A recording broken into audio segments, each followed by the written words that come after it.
पार्वती जी ने शिव जी को प्राप्त किया। समय बीता,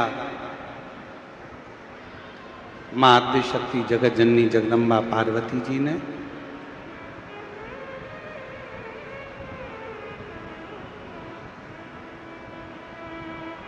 जब विवाह कर कर मेरी मां जगत जननी जगत दुर्गा भवानी मां अंबा चली,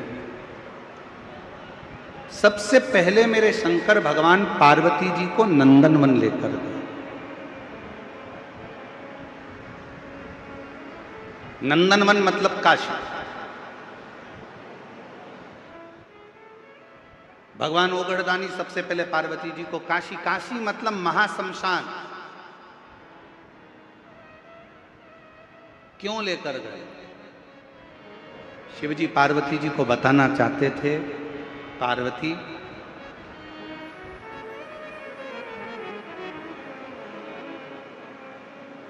दुनिया का मनुष्य, संसार में रहने वाला मानव, दुनिया में रहने वाला एक मानव एक ऐसा है, जब तक जिंदगी में थोड़ा सा इसके कष्ट नहीं आता तब तक ये भगवान की शरणागति ग्रहण नहीं करता। पर हे पार्वती, अगर वो दिल से, मान लो वो मंदिर नहीं जा सकता, वो शिवालय नहीं जा सकता, वो भगवान की आराधना करने नहीं जा सकता, अगर वो दिल से भी घर में रहकर भी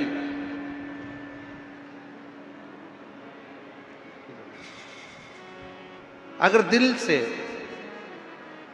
आराधना करे, दिल से अगर विनय करे, दिल से अगर पुकारे, घर में रहकर भी अगर वो आराधना करे, घर में रहकर भी यदि वो पुकारे, घर में रहकर भी अगर वो भगवान की अविरल भक्ति के मूल बिंदु का स्मरण करे, शिव कहते हैं तो भी मैं उसको स्वीकार कर लेता हूं, तो भी मैं उसको अपने अंदर उतार लेता हूं, उसको स्वीकार कर लेता हूं। शिव कहते हैं तो भी मैं उसको स्वीकार कर, स्वीकार कर। और ध्यान देना भाई, दिल्ली की मेरी जीजी और मेरे जीजाओं से निवेदन है, मेरी बेटियों से बेटाओं से निवेदन है, आज का समय बड़ा विचित्र है, बहुत विचित्र।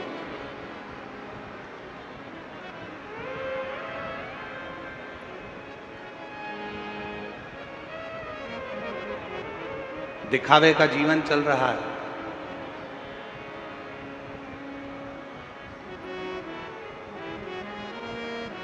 उस दिखावे के जीवन में लोग भगवान की भक्ति में भी दिखावा कर रहे हैं, लोग भगवान के भजन में भी दिखावा कर रहे हैं। पर शिव महापुराण की कथा कहती है, शंकर के सम्मुख में कोई दिखावा नहीं आता, कोई दिखावा नहीं। दुनिया का सारा दिखावा संसार के सामने हो सकता है, पर दुनिया का सारा दिखावा दुनिया वालों के सामने हो सकता है, पर भगवान शंकर के सामने कोई दिखावा नहीं चलता। शमशान में जाने के बाद कोई दिखावा नहीं होता, वही लकड़ियाँ, वही कंडे और वही बॉडी शरीर और वही अग्नि, जहाँ पर मनुष्य एक राख का ढेर बन जाता, वही शरीर।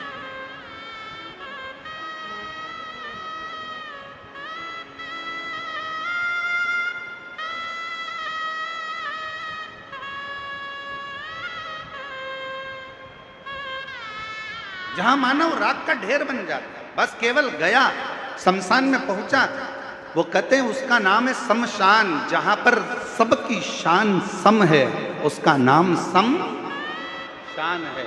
अमीर भी जाता है तो बांस पर, गरीब भी जाता है तो बांस पर, अमीर भी जाता है तो घास पर, गरीब भी जाता है तो घास पर, अमीर भी जाता है तो सफ़ेद कपड़े में, गरीब भी जाता है तो सफ़ेद कपड़े में। दुनिया के लोग कितना भी अच्छा शॉल पहना कर ले जाएं, पर आखिरी का जो वस्त्र रहता है वो श्वेत और लाल ही रहता है।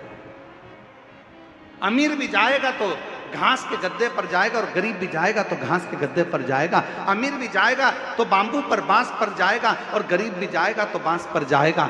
अमीर भी जाएगा तो राख का ढेर बन जाएगा, और गरीब भी जाएगा तो राख का ढेर बन जाएगा।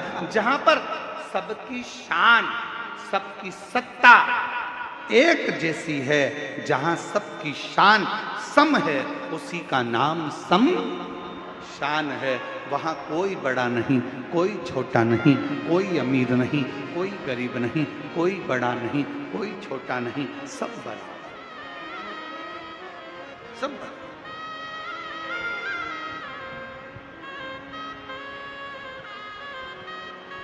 और होना भी यही चाहिए।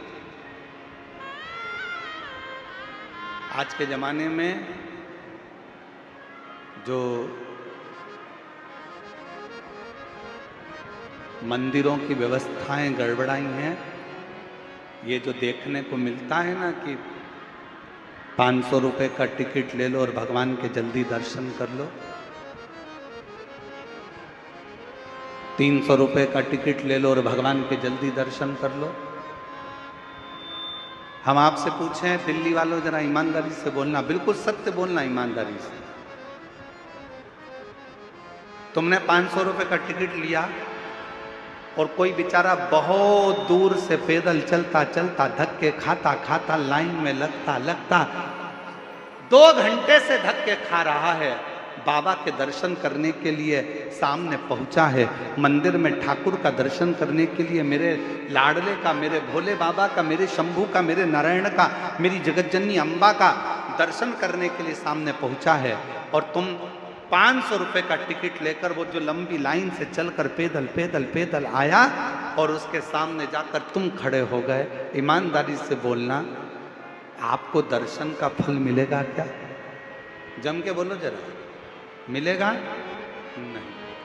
हमारा तो इस व्यासपीठ से इतना सा निवेदन है, जितने वीआईपीओं के दर्शन के लिए अन्य भक्तों को रोका जाता है, उसके लिए एक काम होना चाहिए, वीआईपीओं को दर्शन के लिए रात को 12 बजे मंदिर खोल देना चाहिए और दर्शन कराकर निकाल देना चाहिए। पर भगवान के सामने कोई बड़ा नहीं हो, भगवान के सामने कोई छोटा नहीं हो। मेरे शंकर भगवान के सामने अमीर भी जाता है तो बांस पर जाता है, गरीब भी जाता है तो बांस पर जाता है, अमीर भी जाता है तो घास के गद्दे पर जाता है, और गरीब भी जाता है तो घास के गद्दे पर जाता है। अमीर भी जाएगा तो सफेद कपड़े में, और गरीब भी जाएगा तो सफेद कपड़े में। जहां पर सबकी शान सम है, उसी का नाम सम शान है। मेरे शंकर के दरवाजे पर सब सम है, सब सम। कोई बड़ा नहीं, कोई छोटा।